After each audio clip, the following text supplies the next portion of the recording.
कि हौसला तो भाग हमर जाग जाए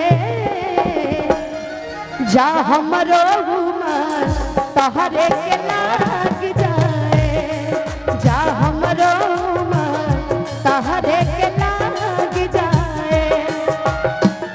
हौसला तो भाग हमर जाग जाए हौसला तो भाग हमर जाग जाए जा हमरो उमर तहरे के लाग जाए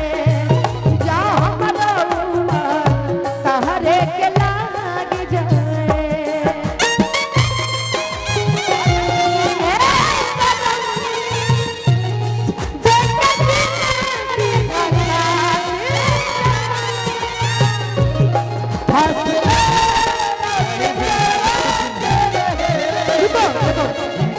जानी सोचा हमरा बारे में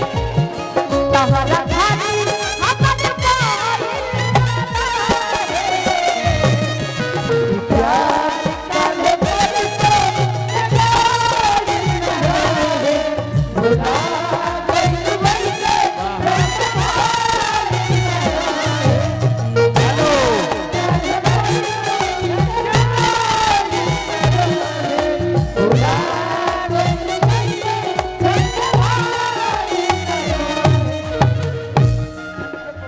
एक मिनट मेरे लिए कहिए तो एक लाइन सुन लीजिए। सुनाइए।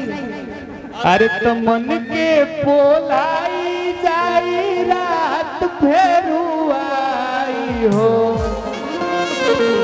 मन के पोलाई जाई रात फेरू आई हो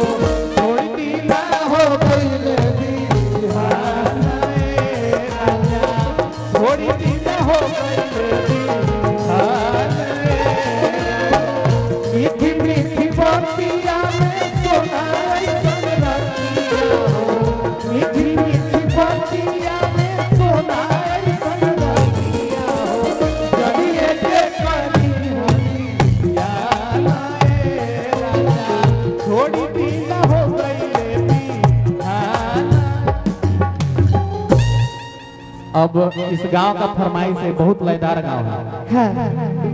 कि अनुपमा जी और निशा उपाध्याय एक एक पूर्वी गाएंगे और गोलू जी को थोड़ा सा उधर घर में कुछ इम्पोर्टेंट काम से जाना है। सारे